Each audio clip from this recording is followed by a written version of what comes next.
order the September 8th, 2025 meeting of the Beacon City School District Board of Education. Please stand for the pledge. I pledge Allegiance to the flag of the United States of America and to the republic for which it stands, one nation, under God, indivisible, with liberty and justice for all. Vicki, can you call the roll? Shemming? Here. Here. Here. Here. Here. Here. Here. Matt, can you review the fire exits? Exits are in the back of the LGI. Okay, now moving on to open to the public. Does anybody have a public comment they would like to make? Seeing none, we will move on to our workshop. We're going to continue talking about the board and district goals and how everything fits into the strategic plan.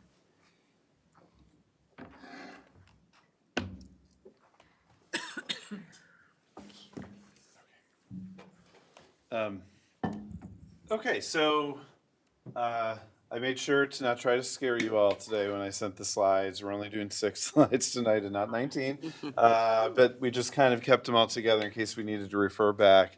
You know, we had a great conversation at the last meeting, got a lot of feedback. This is not representative of all the feedback we got, but it is representative of some. So I wanted to go through not really huge changes, but just a little bit of different thinking regarding it, and just kind of lay out next steps and answer any questions you have, and also gather feedback tonight too, or invite feedback from you all at, for the next meeting. So we wanted to just focus to look at the 4 focus areas. We're going to start with academic excellence. So what I kind of decided, and again, just to kind of reiterate where we are, this is an attempt to merge district goals and board goals, and to have 4 focus areas for our work, and to have some goals underneath those focus areas. And so probably the main change for tonight is for the focus areas. I tried to write some goals that probably weren't on our a part of our presentation at the last time. So some of these goals could certainly, or all these goals could use refining, but I wanted to just kind of at least get this model potentially in place in the through the next few meetings, so we can keep working on expanding this and refining it. So I'm not going to go into great detail because we did that at the last meeting. But for academic excellence, I felt like our work and this first goal is a massive increased student achievement in all the ways we measure it, and increased support and opportunities available to students. So that's a huge goal. That's why there's so many actions underneath it. Those are actions that are really part of this year's work. So, we could list probably 25 others that have been part of years prior. Also with academic excellence, we had another goal: incorporate New York's Portrait of a Graduate into our curriculum and instructional planning. So that is essentially through the work of those 2 committees listed there for the actions, and also professional development will have. And that's really going to be a goal. Some version of that's going to be a goal for us for the next 6 years. Yeah, I was really. going to say that. I mean, that's like, it's one bullet point, but it's kind of like a giant reorganization of how we think about, and it will reverberate down into kindergarten. It's not just a high school Right. thing. I don't know, Catherine definitely, but we did do, Saggy did a presentation about it, and we can find it, which board meeting it was, but it would be worth really like digging into it a little bit, because it is going to be a massive. I thought this last, I was about to say episode. That's not what a newspaper is. The last edition of On Board had a pretty good article, Oh, yeah. pretty short article, but a pretty good article about Portrait of a Graduate and what some districts who are part of this pilot program are doing. I think they're starting to paint a picture, which I thought was pretty helpful. No, this is massive. I want to also be clear, like this is just where we are right now. Like this, our goal is to really flesh this out, both with a timeline and further actions. Establishing a committee is really just the first thing we're doing with this.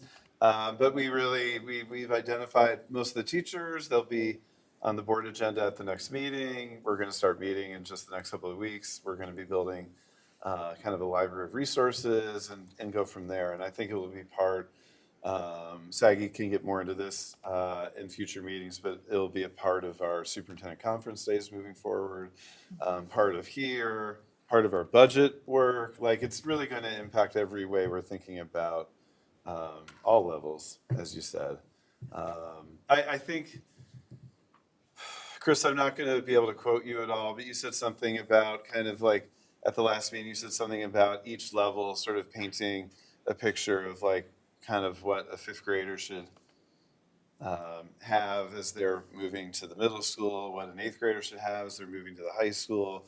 I see that as really a huge part of this, like in terms of skills and experiences that we want our students to have, right? So like if the portrait of a graduate is like part of the focus is on communication, should we have certain communication expectations that we think an eighth grader should have experience with before they go to ninth grade or fifth to sixth? Like, so I see that as part of the work, obviously developing alternative assessments and alternative pathways, finding a way not to get totally bogged down in budget right now, right this second, but finding a way that we can feel like we can sustainably fund these things. This was kind of a small action, but I think powerful both symbolically and just for the day-to-day work. A couple of board meetings ago, we established a content coordinator for Beacon to have like a career tech program. Melanie Hammett is the coordinator that you all appointed. And that's an attempt here not to replicate what BOCES is doing, but to start to develop. I see it as like an early foundation for some of the pathway work that we want to do, both at the high school first, but throughout the district.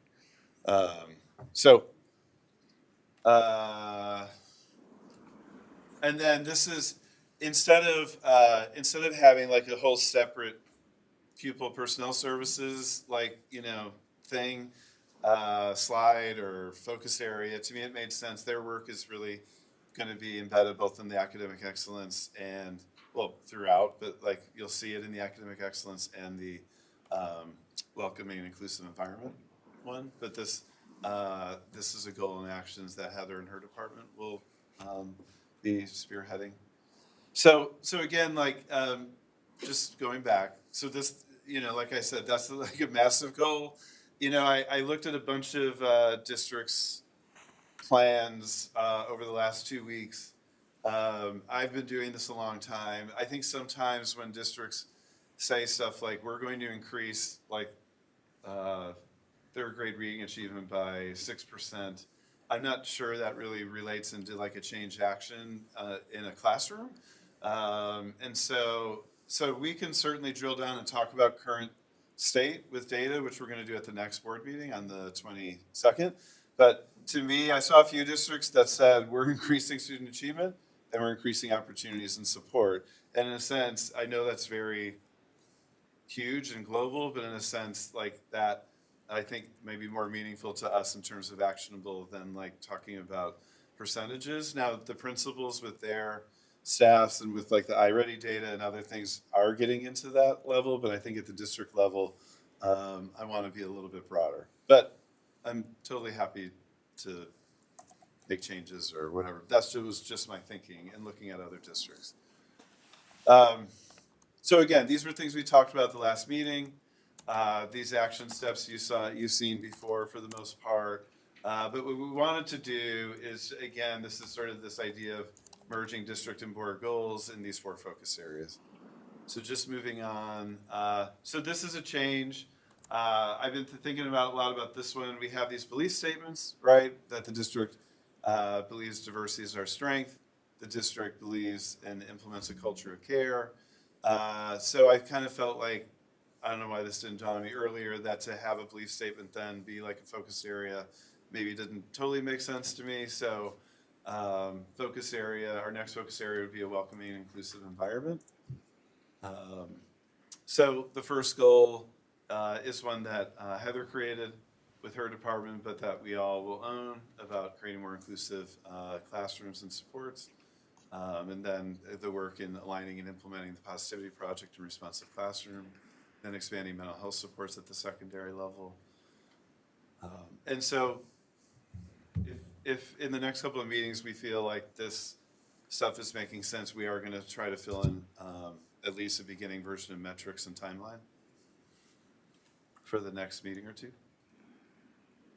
And then focus area 3 was operational effectiveness. So this, I made a few with the goals. I kind of changed our language just a little bit, not really the work, but here we have a lot of plan development in this focus area. So one is to develop a comprehensive plan to recruit and retain high quality teachers and staff. When I look at all the things the HR folks are doing, to me, that sums up their overall goal. It's all about recruiting and retaining. Next is develop a long-range budget plan that supports and enhances student programs. I think this one is really crucial. Every time I read something either from NSBA, NISCUS, or something on the national news level, it feels like the financial status of the country/world is a bit unpredictable right now. And so I think us developing different long-range plans, taking into account like whether we get state aid increases, whether we don't get state aid increases, and we're talking today about if healthcare costs make a huge jump, which some are predicting is going to happen in the next year or two. Like I want to factor that into some of our long-range planning.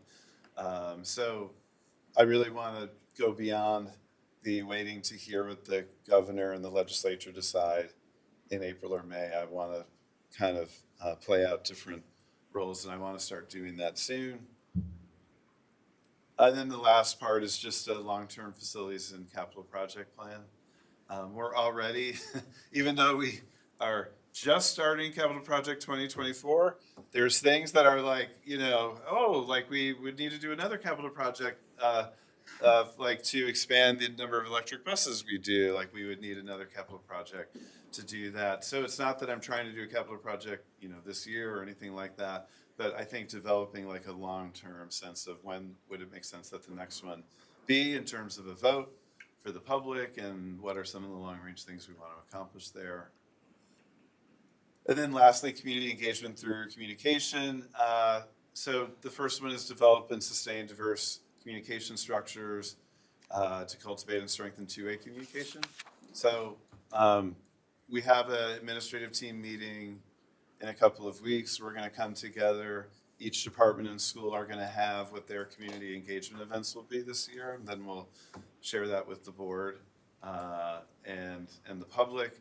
But we're just, and we already have a lot in place, so we're really proud of that work, but we want to find some new ways to engage and have some of that two-way relationship building type events or strategies. And then the next one is really kind of simple, but we really need a district communication plan. This one will be under me. I'll have a lot of help, but this will be one that I'll be putting forward. One of the things, a lot of districts are using some sort of like information hub, like Parent Square, there's other companies that do it. So we're looking at a couple different models to maybe even pilot this year. But we're also trying to rapidly get our website up to date as well. So, anyway, this is not like the end of this. What my goal with this for you all tonight is to, again, like I said at the beginning, I tried to take some of the feedback. I tried to kind of clean it up a little bit just in terms of goal language and list some of the actions that you're already familiar with. And my thought for the board is that at a future meeting, after kind of digesting this, that the board feels comfortable with these focus areas and these goals as district and board goals. And with the thought of happy to add, subtract. We're not going to subtract any of these things because we're going to do them anyway, but add or, revise, or or if, I could see if the board wants like something, a goal that's very just sort of board directed. Like we as a board want to do something, like I'm obviously not standing in the way of that, but this is, I tried to sort of, as simply as I could, lay this out in terms of focus areas and goals. The one part I didn't bring up is the sustainability part, so that could be, because I'm not sort of going back through the mission, vision, and beliefs part, but that could be something that we do separately. It's certainly but like especially the operational effectiveness, I think sustainability is throughout that in terms of long-range budget planning and our capital and facilities work. So I kind of leave that part up to the board too. So this isn't something that needs to be decided tonight. Because we're doing this work, regardless, we'll keep fleshing out action steps and timelines and get that a little bit richer. But I think in terms of like a board decision, the board decision would be at some point this fall to say we're comfortable with these focus areas and these goals. Or like we want to make these changes, whatever. Okay, can I just ask in a broad sense, so once these are done and they go up and they're approved, then this is kind of the guide, this isn't the only guide, but this is the primary guide when we get presentations Yeah. at the district or building level.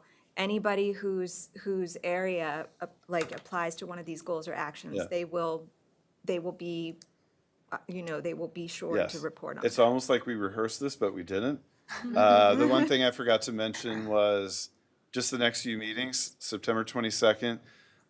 It'd be great if the state data wasn't embargoed, so we're going to kind of wait on that. But SAGI was going to do a presentation about the current state of data Right. in the district. We went sort of deep on the academic action steps at the last meeting, but we can touch on those again. But we're going to do a lot of current state in terms of data. Yeah. I have a question about the embargo thing. This is a let's educate the new board member moment. Can someone please delve into that and explain what's happening? Is that all right? When the testing data is released, Right. the state usually lets you know when you're allowed to release the information to the public. So we have all the information which I'm allowed to share with principals, with teachers. I'm just not allowed to do a public presentation of the numbers. So if you notice, if you go on the state website, it's not made public yet. Right. So I cannot do a presentation at the board until the state allows me to do it. So I can though reference it. So what I was telling Dr. Landau is that I am prepared to use other data because we have other data points, and I could use our other data and kind of say, well, we did well. Like talk about trends. I can talk about identified trends, but I cannot like show charts or anything like that because I will get. Do we have a release date for when that? No, they No. have not said Okay. when it's gonna be. The last time that we were scheduled, it was funny because like 3 days before the board presentation, they said that we were allowed to, and I was like, oh, I could have done the presentation. So that's okay. why so it could be any day now. Why? Okay. We did see, grades 3, 4, and 5, we saw pretty significant increases in reading data in the 3rd, 4th, and 5th grade assessments. So we'll get more into that. Don't want to break the embargo. Embargo is such a serious word, It you know? is, and it needs I to think they sound- just, wondering if there they're not was ready for it to be something- public yet, for whatever That's all reason. it is. And Okay. it's that's normal timeline, yeah. Happens all the time. Yeah. Okay. Yeah, no, it happens every year. Yeah. Right. It's every Just- year. We're not embargoed because we did something It's wrong. not or a- No, no, anything. Yeah. No, I don't know. It sounds like Someone's No, punishment. it Yeah. does, it does. What they do is they actually go through the data one more time just to make sure there aren't any errors. That's So sensible. they don't want to release it, and then they find out that there was like a question that they had to remove, or they have to renorm the, because then that would be bad. So September 22nd, we're going to do current state of our data. Sure.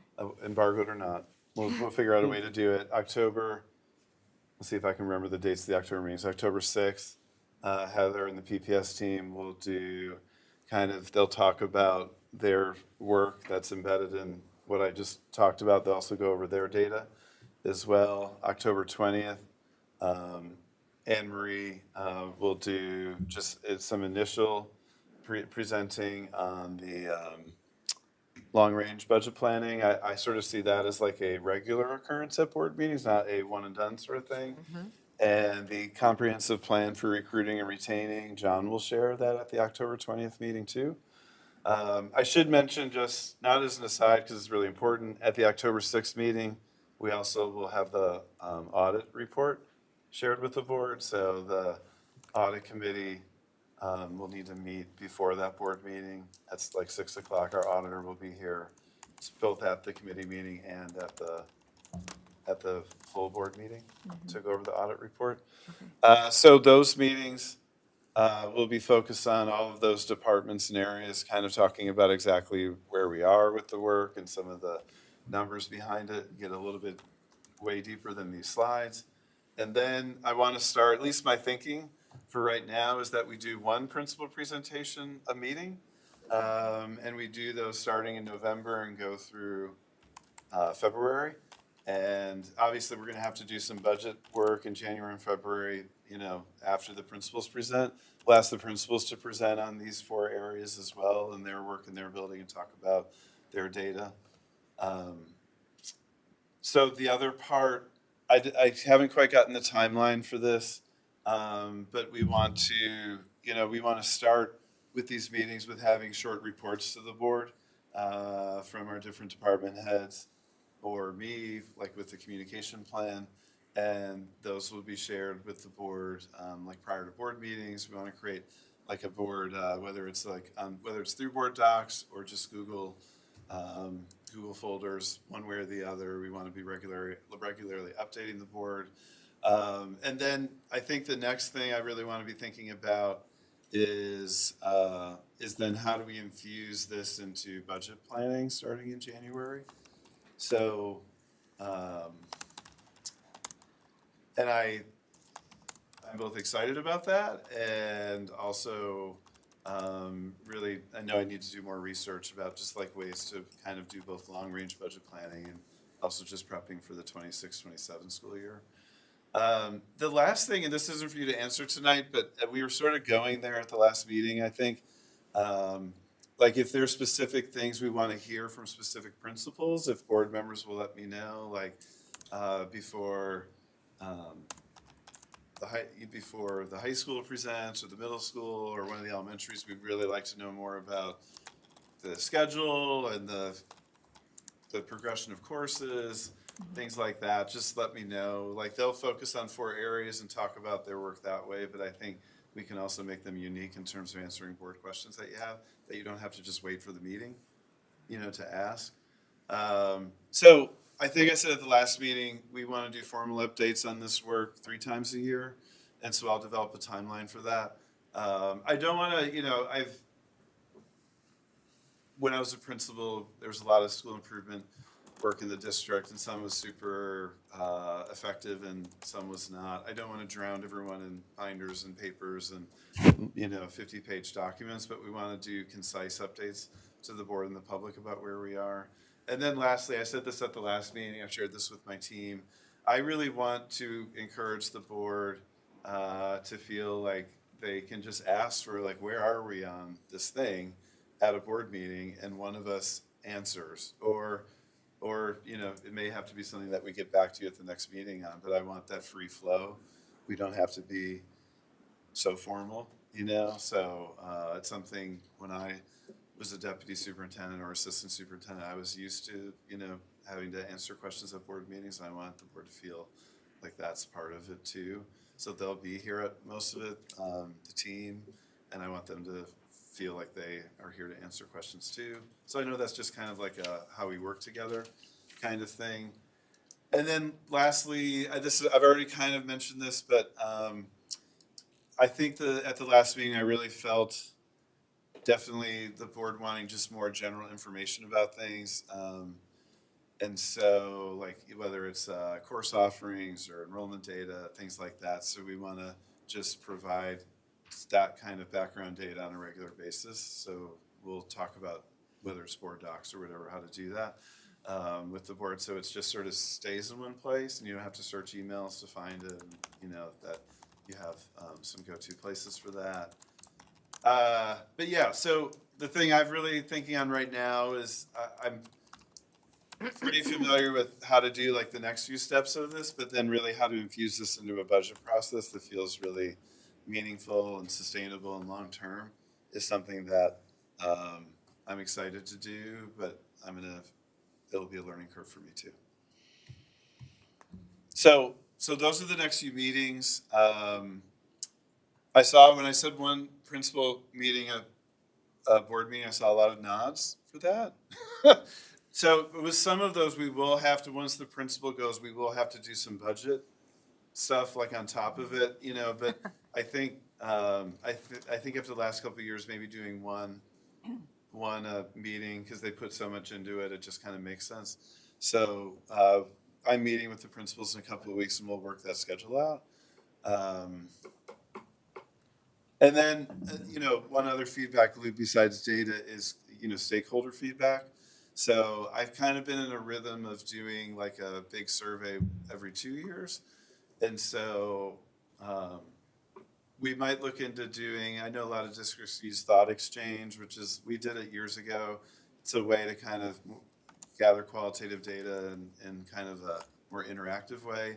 So I think having something that we do every year would be good, but maybe it's not just like the same survey every time. We look at doing some different things. So anyway, I could go on and on. I don't want to do that like the last time. I know we have other things to talk about tonight. But again, my goal for this is that the board feels comfortable at some point in the next couple of meetings and saying, like, we're ready to, you know, after making revisions or feedback or whatever, that you're ready to adopt the focus areas and the goals. So maybe at the next meeting, we all kind of come ready to say, these are some more, like, this is what I think should be also included in actions under this goal, or could we talk about adjusting this goal a little bit? Does that make sense to everyone? So we can have time to kind of digest it. But before we go and do that, does anybody have any comments or questions they want to make about it here before we start going off and thinking about it? I had just a few, if that's okay. So first of all, like Matt, I think like I see a lot of the feedback that we gave last time incorporated here, so I'm really excited about this. Like I think it's totally a clarifying direction for me, and so I appreciate that responsiveness. That's the first thing. I think the second thing, and I'm not sure if this is what you mean by data, so that's why I just wanted to clarify. For me, it's important to know just like how will we know if these goals have happened or not. Right. And so like what I'm not going to be pushing for is like our grade 3 literacy goal is 6%, but grade 4 Right. is 5%. Like that's, I think, too precise. But if we all have different definitions of like, has this goal actually made progress or not, or if we're Right. looking at different things, then that's a problem. So not everything has to be quantified from my perspective, but we do have to have a common understanding about like, what does it mean? What does it Yeah. actually look like? Yep. And I think for some of those, this may be a little bit clearer than others. Like develop a district communication plan. I don't know, we might have like 7 different answers to like whether that has actually happened or not. So I hope that next meeting on the 22nd, we can talk about that question. Like what does it actually mean? Like what does it look like to accomplish this goal? And the third thought, was just maybe about budget. So like, you know, put this on the shelf, not immediately actionable, but I wonder if this process of goal setting and action like starts in the budget setting. So like right now we're having this conversation in September, Yeah. but like you said, a lot of these things have already been decided Yeah. basically. So it might feel a little bit weird this year, but I wonder if in January we actually start making goals and actions for Right. the 26-27 school year. Right. To me, that would feel a little more authentic and sort of aligned. And I know we will have like just started this set, but No, that makes total sense to me. I feel like this is an attempt to kind of capture something that's already in motion, to try to do something that kind of makes sense to us. And when I say us, I'm maybe speaking for the administrators. I don't want to speak for everybody. But I think that makes total sense, right? Like whatever goal setting or action step planning we're doing for 26, 27 is really starts in January. Yeah, so that I think on some levels it will feel weird, but it's the way it has to be, right? So that makes total sense.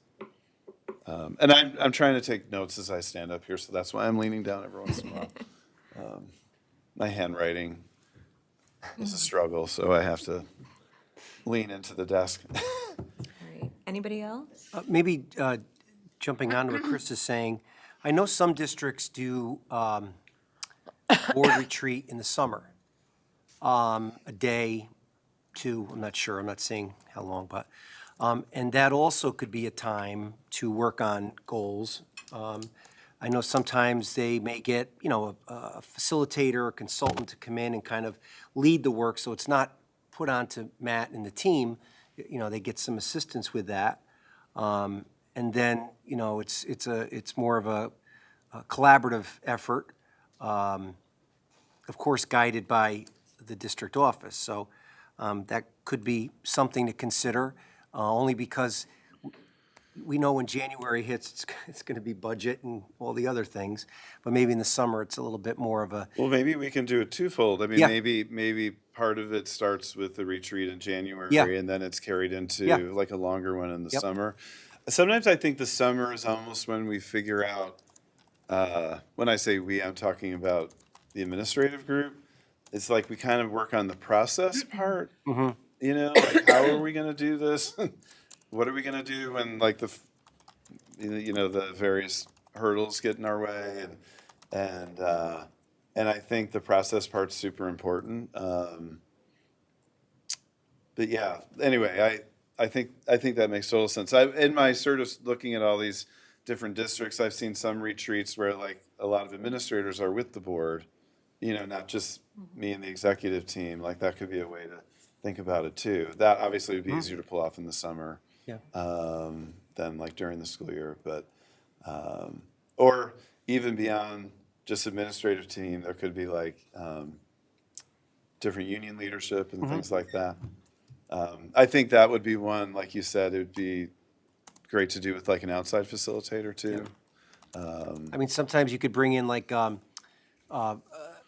could kind of, because if you do it in a day or two, you could have a segment like from the attorney, or to talk about any contracts that might be coming up in the next year, you know, to kind of give us a heads up, or, you know, I'm just brainstorming, I don't know exactly what they do, but I'm just trying to come up with things that, you know, to kind of come up with things that, instead of just having the attorney show up at certain times, this could kind of get us a little bit ahead of the game, knowing, well, we have a contract coming up in June of 26 and 27, and, you know, or even just about legal things that are happening statewide, you know, so. Well, and I've loved our financial retreats that we've done in the past. Absolutely. Januaries, I think they've been super helpful, and agree. it's nice to have them then because you're kind of going into budget season. So yeah, maybe it is like a two-part thing, but I think in general, we should really put our heads together about like what would be the best way to use that time together, because we don't do it enough. It's hard to get It things is. together, and Right. it could be really useful. I also just want to say, I think this is really well clarified, the slides you've added. I'm really still, and will continue to till the next meeting, but I'm still really chewing on the word sustainability, and like, how do we make it clear what we mean by that, and do we know what we mean by that exactly? I think we do in some ways, but I would love to actually expand it maybe into two different definitions. Maybe it's two different words, but I feel like that's like the one thing that I'm kind of would like to clarify for myself. I agree with you. I do think we should split it into two different words so that one meaning doesn't get lost in the other. Yeah, because I think that's happening. Yes, and I think I do want us to hold on to our original idea of sustainability having to do with, are we operating in a way that is like environmentally sustainable, and what are we doing related to that? Like, for instance, we had talked about one of our actions being starting to measure energy use, like I would love to see that included in here, because that's sustainability. Those things will be integrated in the actions, right? So I'm with you on that. Is there anything else? Sometimes I forget that I'm supposed to be moving the meeting along. No, it's okay. And it's quiet for a minute, and I'm like, I why is no one I do talking? want to say, like, I know the last meeting was, I'll say, exhaustive, not exhausting, but we went really long, but it was super helpful. Like I kind of went back and did this review with my teammates and just like in terms of what all was said. So this is all really helpful, and this is good feedback we have right here. So I'll talk with you more, Flora, just Yeah. about what we want to do on the 22nd. Yes. And on the 22nd, part of one of the workshops will be some version of, whether, I won't say the E word again, but whether, how deeply in the data we go. But one workshop will be kind of like present state with our academic data. But then we'll get back into this for a second workshop. Okay, that Okay. sounds good. And yeah, I agree that this is such a good start, and I'm so excited that we're doing this and that we're framing everything in this way. So just a reminder, yeah, everybody come with your questions and suggestions, and we'll move it ahead. Okay. Okay, great. Okay, next on the agenda, we are going to talk about new business. And that is the discussion of the 2 board vacancies. So we had 2 longtime members resign for professional reasons. That is obviously Kristen and Anthony. I've forgotten his name already. And so we wanted to open up the discussion. I sent out that email, but we just wanted to open up this discussion about the process and expectations around it. So if I can remember off the top of my head, our options are, we can appoint new board members, we can wait until the next election, we can have BOCES appoint board members for us who will serve through the next election. What was the fourth? No one ever does that. Right. Or call a special election. Or call a special election. So these are the 3 options that are left to us. In my time on the board, and I think also in your time on the board, we've done both having appointments. The board has done appointments and we have waited. And so we can sort of talk about the differences between those 2 options. Like Meredith said, nobody ever does the option to have BOCES appoint members. I will speak personally from my experience about appointments versus letting, just waiting until an election. We are a very large board, especially considering the size of our district. And so in the past, I think this was during COVID, and it was a very fraught time. And we ended up appointing 2 board members for 2 different vacancies. And I think that there are times when appointments feel like very necessary. And I think that there was just a lot of uncertainty, and we made these appointments. But one thing that I've experienced in doing this is that there's a big difference between appointments to the board and actually running and having to go out and collect signatures and, speak to 100 people in your community. And so I think it's just a matter of, weighing the need to have a full 9-member board versus weighing the value of having people actually run and choose to serve and get elected. Meredith, I didn't know if there was anything you wanted to add since you've also been sort of through the experience. I think one thing to just keep in mind is, even though we are a 7-member board right now, we're considered a 9-member board by law, and so quorum is still 5 people. And that's really the one thing about leaving the 2 seats empty, is you want to keep the meetings going, and so it's important. Attendance becomes very important. Communication becomes very important. If like I know right now I'm not going to make the November 10th meeting, I think it is. We have to we have to let each other know that so that we could keep it going.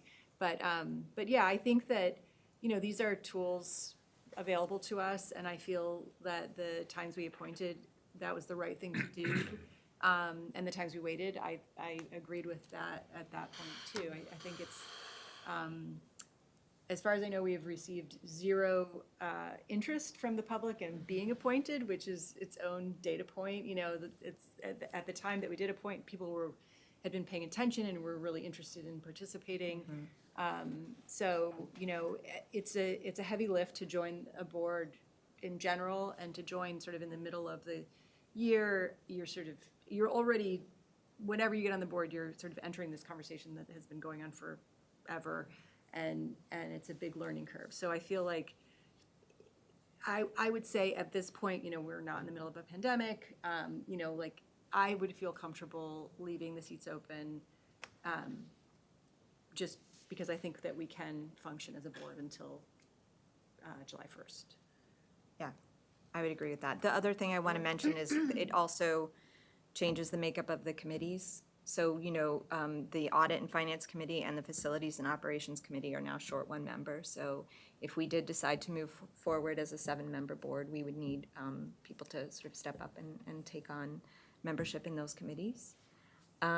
But that sort of sets the table for the situation. Does anybody want to talk about how they feel about it, or any questions they have about it, what their opinion is about what we should do? I can also talk really briefly about what Yeah. the appointment process was. Yes, that's what I was Okay. Please do. So we put out a notice in the paper, and Matt communicated with the parent community through email, just to let people know that this was available. People sent emails of interest, and I think there was a short questionnaire, and then I think we actually interviewed them By kind of. Zoom, didn't we?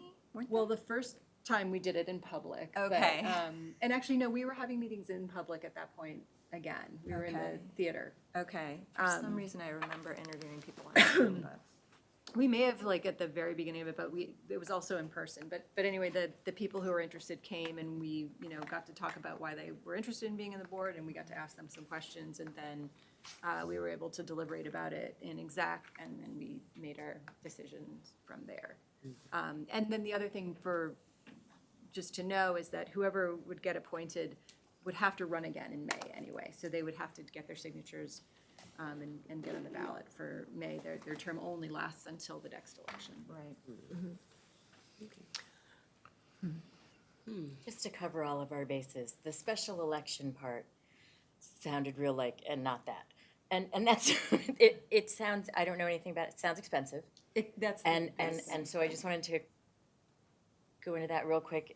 Is that true? And is that why it's sort of one of those like, maybe not that? It I would think be for me, the cost is just, Yeah, like, I wouldn't it want to sounds spend like- taxpayer Right. money doing it. for something that isn't an emergency. I just wanted to get that out Yeah, loud. no, absolutely. 100%, like getting those machines and Yeah. organizing it, it's Vicky very, just went very so expensive. pale. She's like, I couldn't do it to you. I think the last time we estimated it, and this may not even cover all the costs, it was around $10,000. Yeah, I But think that, 10 to 15 is what I think. yeah, that was a while ago that so Yeah. it's probably gone up too. definitely, yeah. Special elections are also, can be sometimes low turnout and, Oh, I know. there's like a lot of things with it. I don't have Yeah, any personal interest Yeah, no, in right. vying for that. I just Well, wanted to. and the reason that I was dismissing the fourth option of the BOCES superintendent appointing someone is just that they don't know our community at Like we all, do, and it yeah. would sort of bring in this added complication that I don't think would be helpful to the Practical, process. yeah. Yeah. So should we just go around and everybody maybe share your thoughts about what your preference would be, if you have a preference at this point, or any questions you have to sort of, help you make up your mind? Eric, do you want to start? Yeah, sure. I'm in favor of just waiting until the next election. Okay. Yeah, I am too. I think the question is not about that option, but is more about, do we stay a 9-person board, or is there a movement to like actually shrink the board, which I know came up earlier. So that's where my curiosity is. But out of the options that you shared, I would be supportive of waiting until the next election. Yeah, and we can talk about that next, for sure, because that's also a discussion. I'm on board with talking about that next, because I do find that also interesting. I was trying to think about like, how did we get to 9? And, you know, how do we compare to other boards of similar sized areas and that kind of thing? Which I tried to look up real quick, and I'm sorry I didn't I get think I have that data. that data, but I also think that it stands to reason that we should stay put. Yeah. Yeah, I mean, I know aside from New York City and Yonkers, it's like 9, 7, or 5. And so for a district of our size, 9 is unusual. So Meredith, obviously, we know you're in favor. I'm in favor of leaving the seats open, yeah. I am as well. Me too.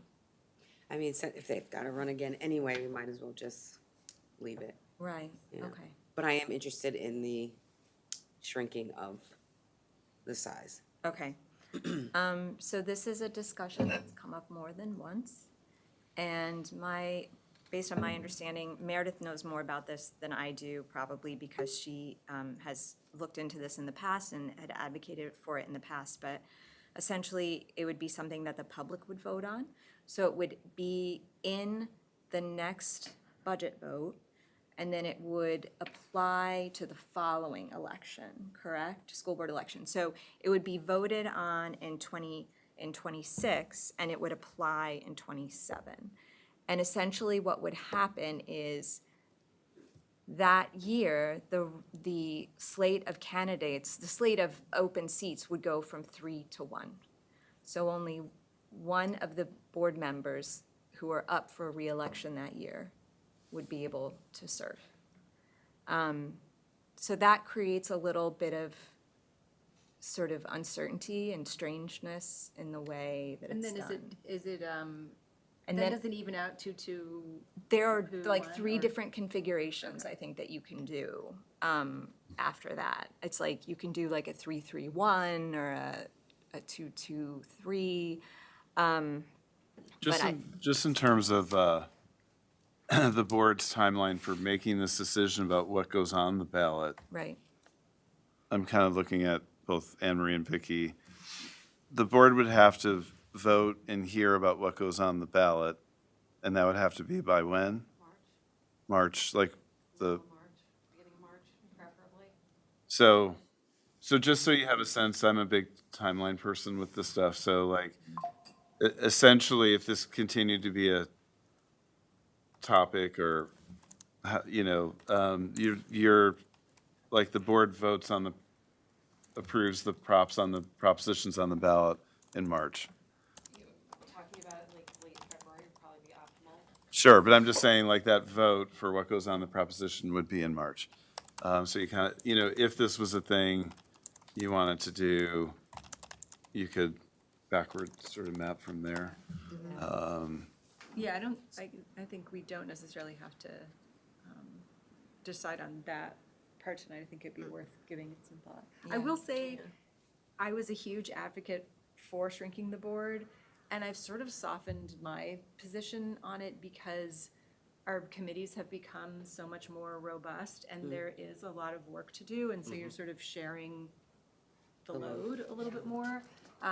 My reasons for wanting to shrink the board is that we were, you know, you're kind of like, people aren't begging to become board members, and so some years you're kind of scrambling to get people to run, but, and it feels like, you know, a large number of people for this size of the district maybe, but I do just feel like when I first got on the board, there were no active committees except for the audit committee, which is we were legally required to do. And so it's, you know, it's been a real process of understanding like, oh, these committees are really valuable and this is where a lot of the work gets done. And it's sometimes feels like it's a lot to ask each board member to take on even more of that. So I really like, I'm sort of in a neutral space about it. I don't, you know, I see the benefits, but I also see that what it means in terms of each member that is on the board. So I think it is something to really, like, for us to all really kind of sink our teeth into and think about. Yeah, one vote from me in the, like, keeping it at 9 camp is, and this is sort of harder to quantify, but it allows for a broader range of ideas and experiences among members on the board. Like, I feel like every single person on this board, including Kristen and Anthony, brought a perspective that was uniquely valuable, and I think you have more opportunity for that if you have that slightly larger board. You know, and I know I mean, there are years when it can be hard to find people willing to commit to the work, but it does pay off, I feel. So, I mean, do you guys have any thoughts now or questions now that you want to share? Do you want to think about it and we revisit it at the next meeting, or? I mean, how are you guys feeling about it? Revisit the shrinking? Size of the board? Or Yeah, revisit, like the size of the board. I just forwarded everyone a pretty long email from NISBA about like board size in the area and stuff like that, so that'll be good information. I couldn't find it earlier, but. So I'd like to look at what you sent over and then talk about it at the next, Okay, yeah. okay. Yeah, I also think I wouldn't obviously have chosen the situation that we're in, but in a way it gives us an opportunity to sort of like test out what it's like to be a 7-person board. And if we don't have to decide until March, I'm curious how committees will feel, how discussions will feel, and I feel like that will give me a lot more information. So I'm happy to talk about the next meeting, but I also wonder if we revisit every like couple months or so, to sort of like gauge how those thoughts are evolving, if we don't have to make decisions before March. Yeah, Or late February. that does, that makes sense. Okay, did anybody have any other final thoughts that they wanted to share? No. tonight? Can- Okay. I don't think so. Could we do a quick committee check-in? Yeah, do we wanna decide now who wants to, Or just, I thought, since we're talking about board size, just, if you want to do it later, it seems like we could do it now. Yeah, Right, now is okay. good, Just now is Just good. like, because we may need, maybe just take stock of each one, sure, see if we're good to go. sure, Just because Okay. like audit is one that we really need to have on October 6th, stuff like that, right? so make sure we have a meeting set for each one? Well, no, or not just so much the meeting membership? date, but just like with Anthony and Kristen leaving, like, do we How we need to cover the recruit another membership, person to yeah. join? Sure, That kind of stuff. And then if we're struggling with that, and I'm super excited about, we have a new committee HR committee. yes. Yes. That committee will perform pretty much mostly in executive session because we'll be talking about progress of probationary employees. Right, So the board gets a richer, I'm kind of saying this for the public too, like the board gets a richer understanding of people before they are granted tenure or not granted tenure.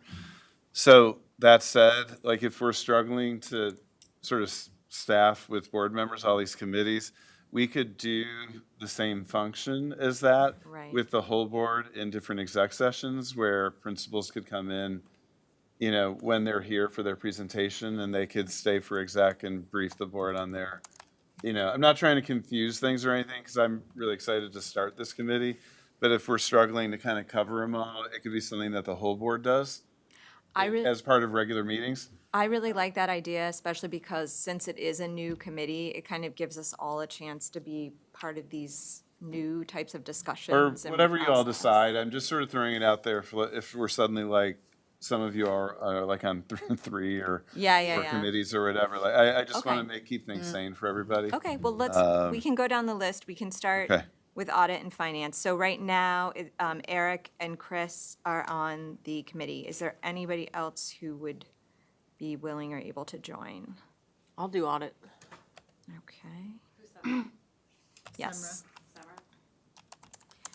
All right, and then for. So just audit committee, I know I'm not doing dates for all the others. October 6th at 6? October 6th at 6 Okay. before the board meeting, Yep, yep. correct? And the audit report goes to the committee how soon in advance? October 6th. Yeah, can you? Why is that hard to understand? Wait, can you say that again? I'm sorry. No, that's okay. As soon as I get the draft of the audit report, I'll have it sent out, but it will definitely be before the committee meeting so that you guys will have a chance to look at it. And I'll reach out to the 2 community members. Perfect, okay. I'll do that thank you. Okay. And then we have facilities and operations. That is also short a person. We've got Eric and Meredith. So is there anybody else who would be willing to join that committee? I could do that. Okay, great. Catherine will join facilities and operations. And yes, we said we weren't doing dates, but does anybody happen to remember when the next facilities meeting is? We carved one out before the next board meeting, I think, because it's on my calendar. I just, I'm not have it totally at the sure top. that's needed. We had, on my calendar, we had September 22nd at 6. I'm not sure anyone else had that? I do too, yeah. Okay. Yeah, I do too. Let me just check with the folks. I'm not totally sure we okay, need that. Okay. So I'll do that tomorrow, too.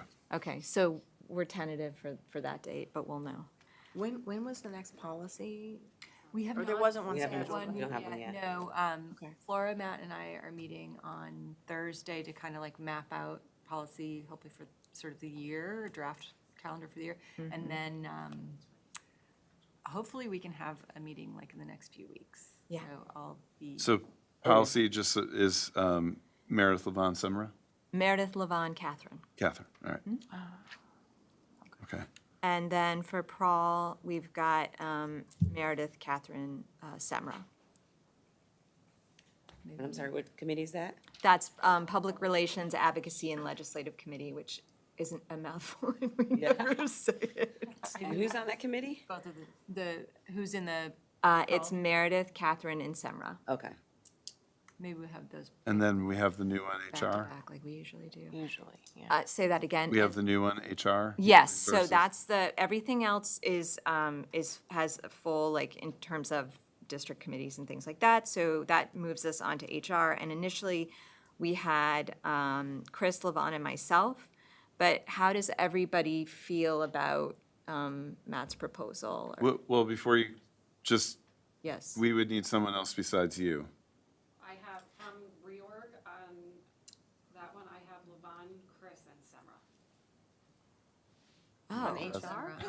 oh, okay, she wasn't listed on the site, so I didn't catch I that. can't get on that. It's okay, We're working on it. it's fine. Um, So then that is fine as is?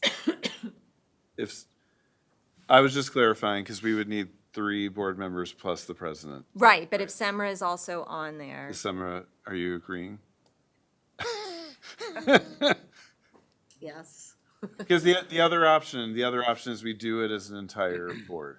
And you don't have to decide that tonight, because I think the principal updates on probationary staff would start at the November meeting. my first instinct is I'm in favor. I mean, can we talk about that now and just make the decision whether it's gonna be a standalone committee or whether we integrate it into our, like, break it up and integrate it into our board meeting, the HR committee? But it would be during exec, right? Yeah. Right, we could either, if the board is willing, it could either be like 6:30 before the meeting, or the principal just stays for the exec that's in the middle.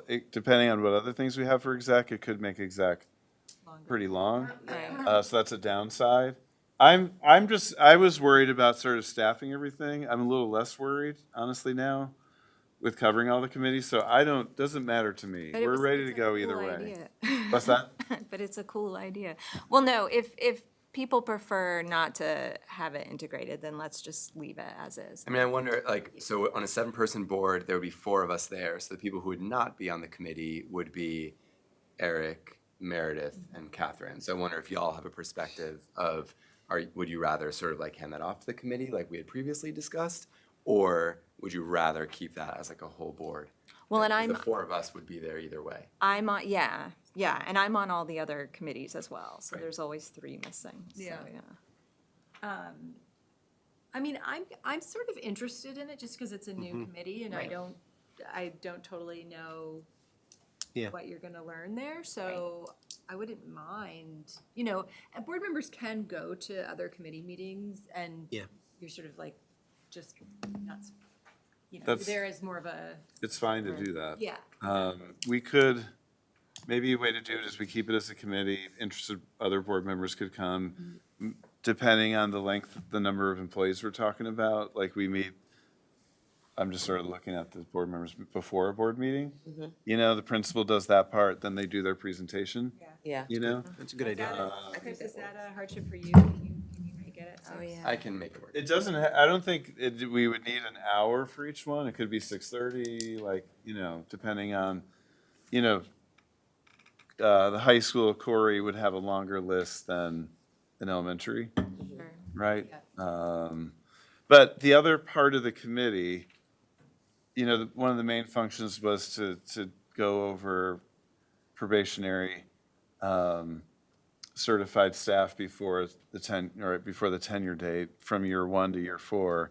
But I do think another part of the committee is, and this would be a public facing part of the committee, is to get more involved in the plan that right, like I talked about, there's a plan, right, that we're developing about retaining and recruiting and retaining high quality staff. Like that should be part of that committee too, right?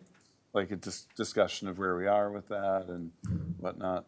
So, so anyway, I think keeping as a committee makes sense, I guess is what I'm saying. Okay, Okay. that's fine. But board members can join in and we'll work on the schedule. Okay. Okay. All right, so I will check on the facilities, like whether we need to do that on the 22nd. Audit definitely is a go for 6 o'clock, October 6th.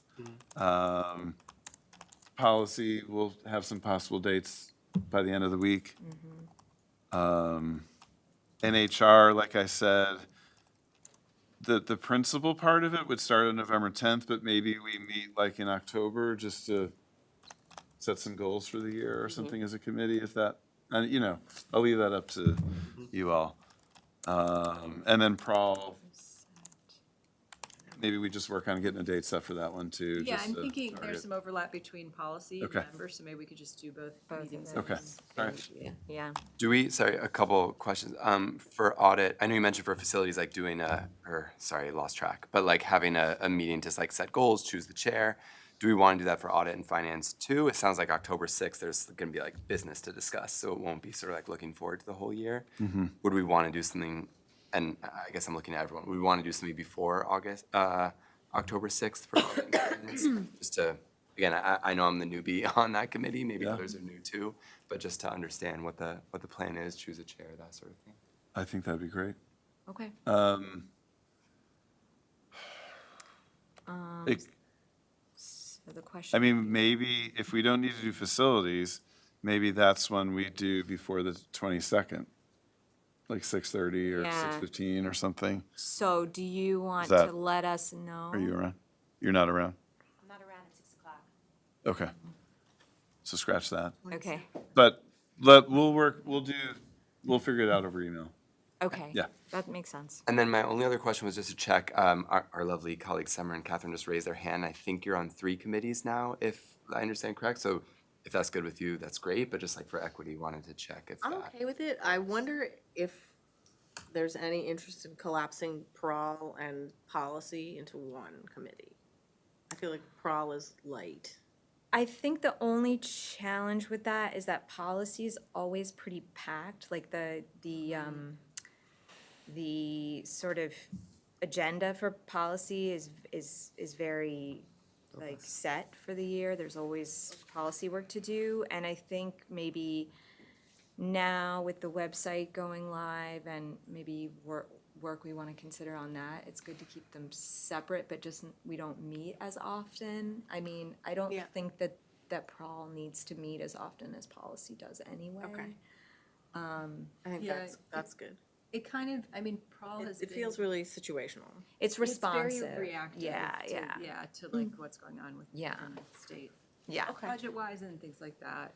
Yeah. I mean, it doesn't have to be that way, but that sort of has defaulted to that Yeah, role. Yeah. yeah, But whoever's chair can decide.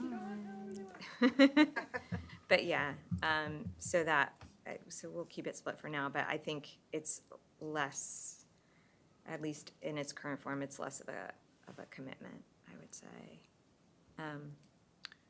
Since we're talking about board, I know I had raised this, I think, 2 years ago, about the, where we place executive session.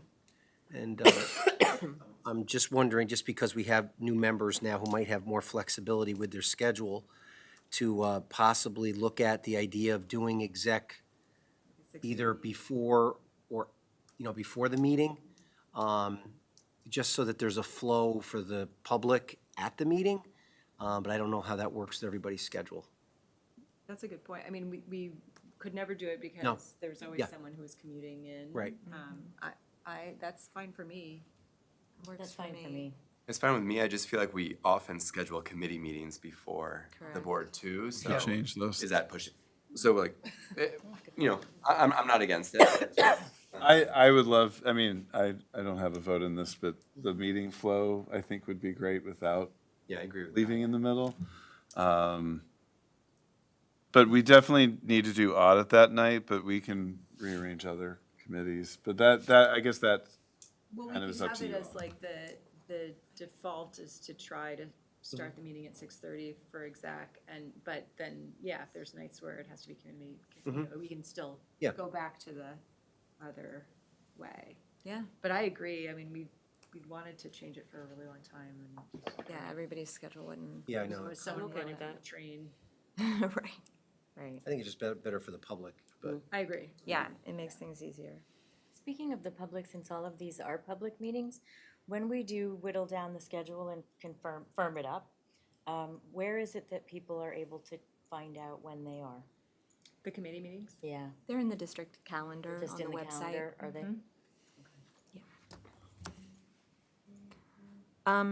Okay, does that cover everything for board vacancies, committees, and so on? Vicky, do we need to vote on keeping the vacancies, or we just do nothing and, I don't think we have to do anything. I'll double check tomorrow, but I don't think we have to do anything. okay, that's great. I think it's if you were doing something. Then we would have to vote on it, right? Okay. So reviewing the agenda, there are no changes tonight, correct? Okay, great. Matt, do you want to give your superintendent's report? Yes, I just have a few updates. We will have our student, we always call them advisors to the board. Now the state's calling them ex officio members of the board, so I like advisors better. But the students will be joining us at the next meeting. We'll have 2 new students and 1 returning student. So we will, if everything works, they'll be here at the next meeting, and we'll do introductions. We're excited about that, and we've had a great start to the school year. The big thing, especially at the secondary level, is the new phone policy. At least 5 days. How many? 5 days into the school year. It's been going really well. So at the middle school, there's really been very little need for a phone to have to go to the office. That's the way I'm describing this. It's the phone going, not, like the student's not in trouble, the phone is just being put away. At the high school, the first couple days, we did have an adjustment period. We probably had about 30 to 40 phones that needed to go to one of the AP's office, but since then, it's been really smooth. And, we just made a big order for the high school for card games, Connect Four. I think there's even a corn. The middle school kids were always super chatty at lunch, no matter what the phone policy was. But it's definitely at the high school. There's a lot of kids just sort of looking into each other's, like kind of just looking at each other. How do I And talk so to we're you? gonna kind of facilitate that with like games and whatnot and see if we can get that going. But I do just want to give a huge shout out to our students. Like they've really just rolled with this and really handled the change really well. So so there's that piece. We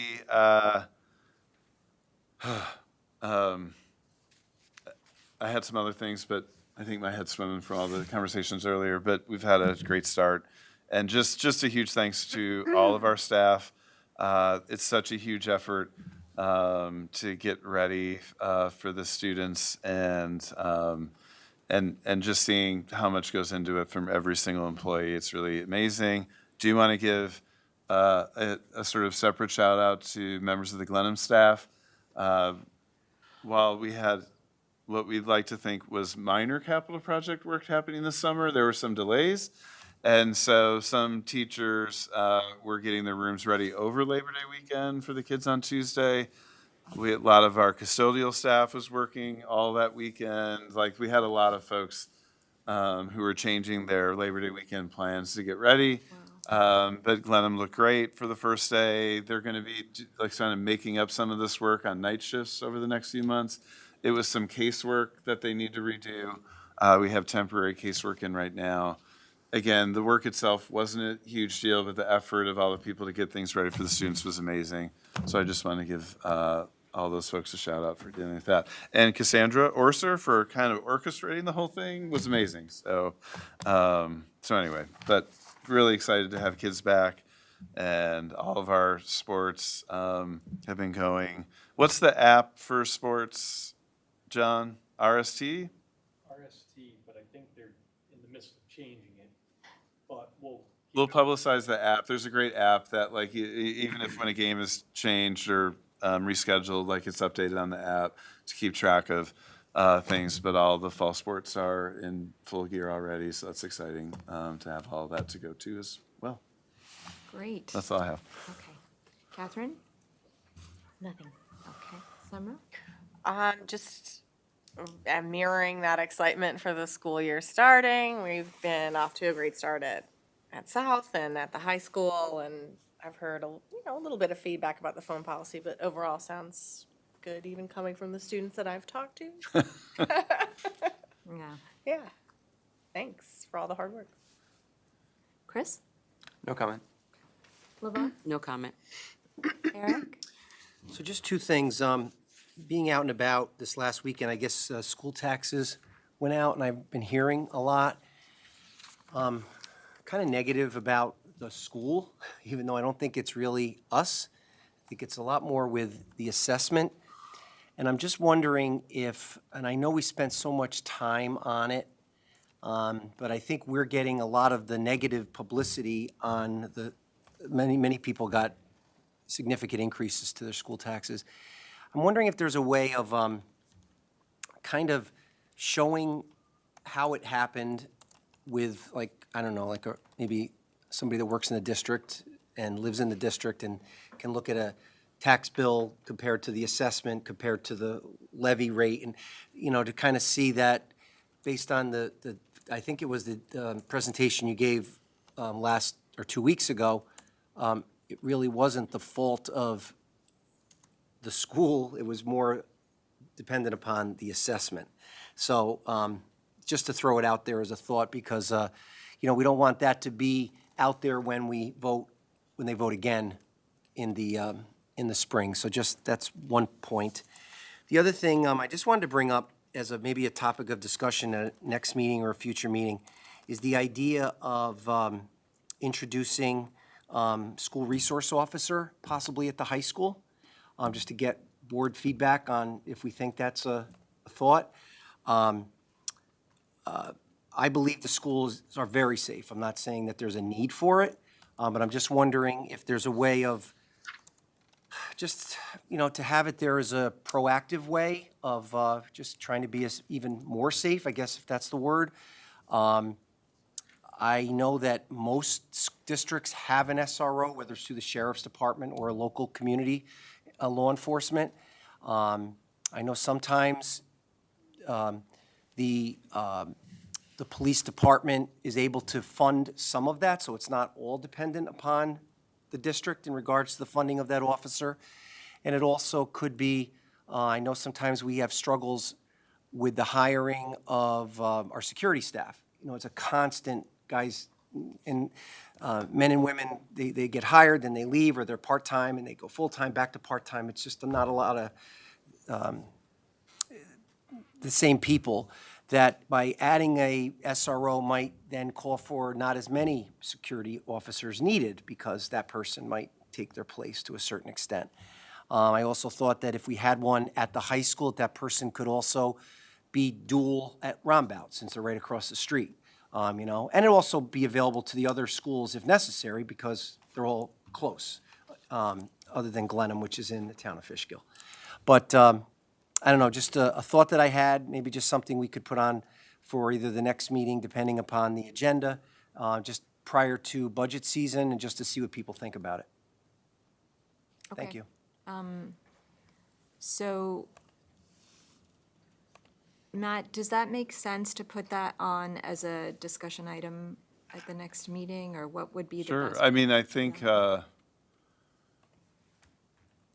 whichever way, like, I think it would initially be like a board new business probably. Yes, yes. And then, based on that conversation, you all would kind of direct me and staff to like gather information for you, Okay, right?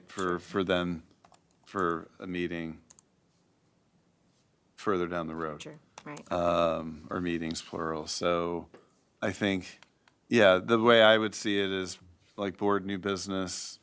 You all do an initial conversation about it, and then you do some sort of request for me for information, presentation, whatever, you Okay. know, whatever it is, or whatever series of things you want to help with that, if that's the road Okay, the 7 of you so would it- want to go down, right? So, Right. So in it, like, it's easy to tap into information regarding it. So Yes. like we can pull that together, and so, but I think it would make sense not to just do that, like for the board to have an initial conversation first. yes, of course. So is everybody okay with that being a new business conversation at the next meeting? Yeah. Okay, all right.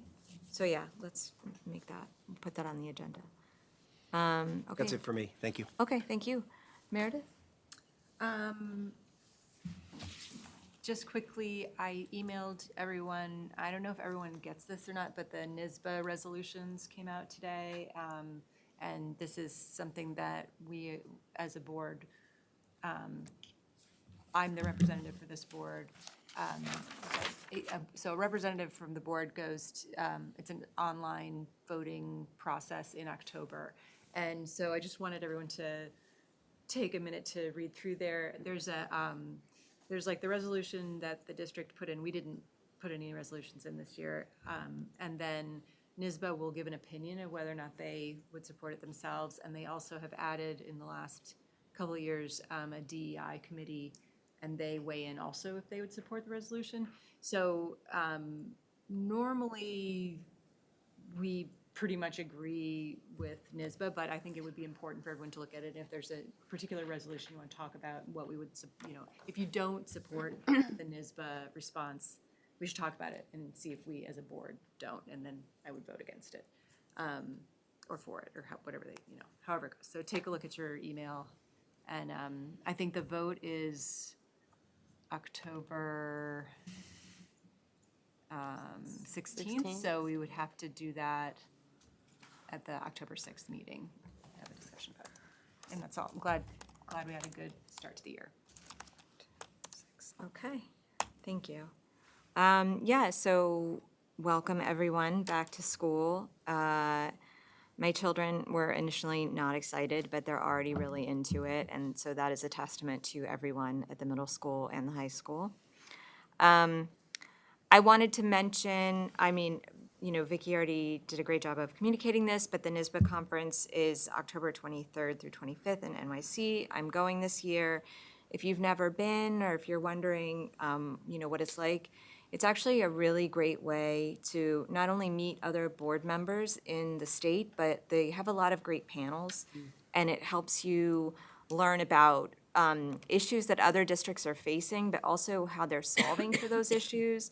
So a few things that really jumped out at me this year, they're going to be talking about AI, they're talking about transforming school board policies into something that's more accessible. They're talking about doing more work around workforce development, building that into curriculum. So there's always something there that you learn, not only about how districts operate, but how board members operate in best practices. And the Dutchess County School Board Association also will usually host a dinner. And that's a really good opportunity, too, to sit down and talk with other boards. And I found out one year, there was one board, and they were like, oh, we have these documents where we talk about best practices for this and this. And I was like, ooh, will you show me? And they're like showing me their documents, and like, that's what you're into when you're a board member. But, so overall, I think it's a great experience. Some years it's a little more, further away, but this year is very accessible. So I don't know if any of you are planning on joining or if you've registered, but I hope that I will see some of you there. I also just wanted to mention that if any of you aren't getting on board from NISBA, the paper, it's a great resource. So I always want to mention that when we've got new members on the board, because I would have been kind of lost without it.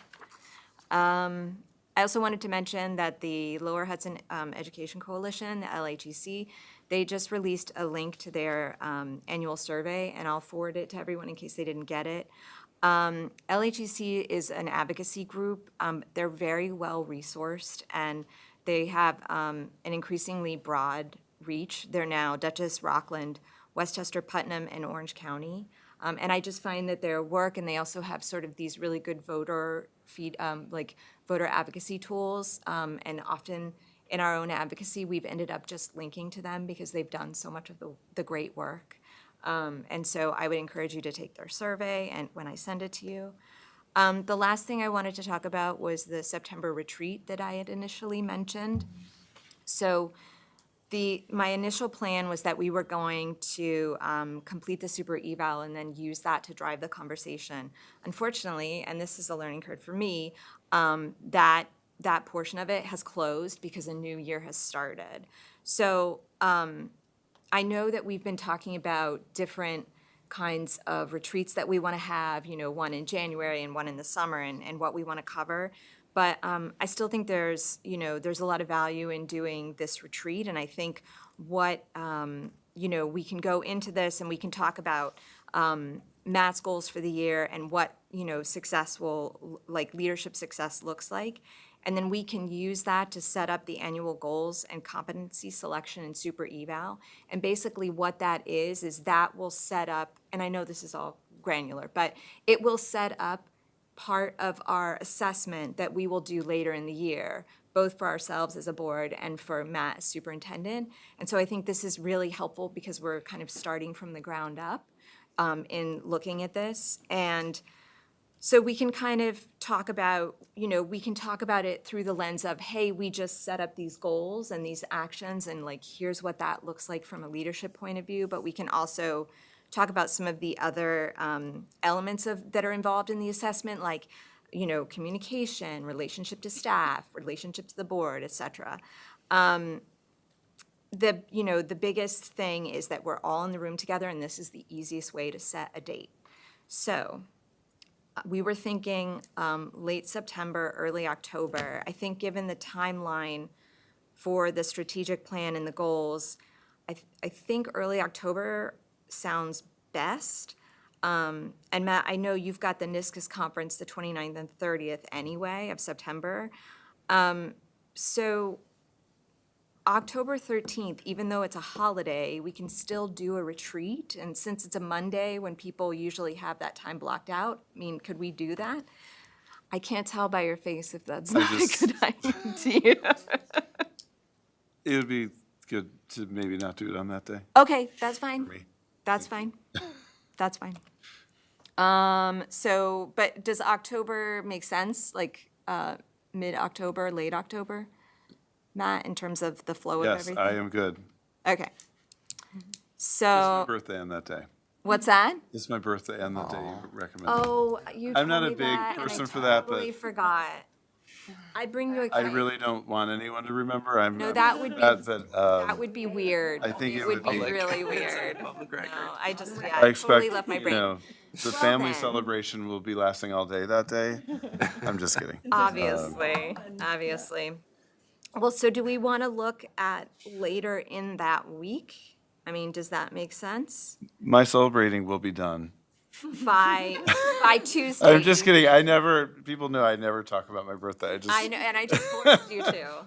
Yes, later that week would be totally Okay. fine. Does anybody have a day that week that works well for them? I would assume we would start at 6, but if pushing it a little bit later helps everyone, then we can do that. But looking at the 14th, 15th, or 16th, do any of those days work better for folks? Or any of those days absolutely out? I only have the 14th free that week. Well, that Same. narrows it down. 14th is good for me. Yeah, the 14th's gonna have to be it.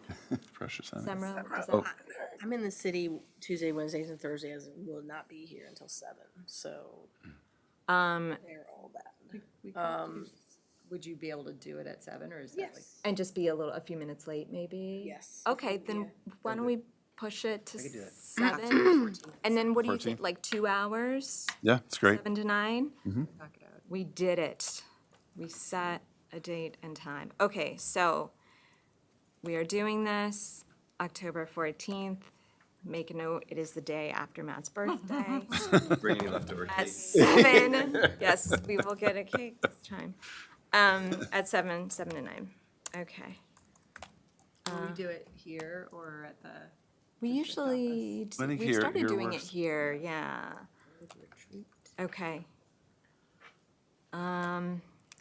That was all from me, so on to the consent agenda. No, board education business, you have 2 things you have to vote on. Oh, right. Okay, on to Board of Education business. 9.01, do I need to do these separately? Yeah. I mean, you could do them together as long as everyone read them and they're fine. It Okay. would be fine. Okay, so can I get a motion to approve 9.01 and 9.02? So moved. Levon, second? Second. All in favor? Aye. Aye. Okay, passes 7-0. I forgot to say comments or questions. Did anyone have comments or questions? No, okay, then that's fine. All right, on to the consent agenda.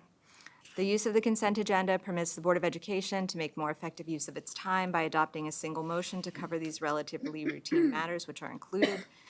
Any member of the board who wishes to discuss individually a particular piece of business on the consent agenda may so indicate, and that item will be considered and voted on separately, thus preserving the right of all board members to be heard on any issue. Are there any items that any board members would like to have removed from the consent agenda? Hearing none, can I have a motion to approve 11.01 through 15.02? So moved. Second? Second. Second by Meredith. Comments or questions? Thank you for the donation. All in favor? Aye. Aye. Passes 7-0. Can I get a motion to adjourn to executive session? The board does not expect to return. So moved. Meredith, second? Second. Second, Levon, that's okay. Comments or questions? All in favor? Aye. Passes 7-0. Good night.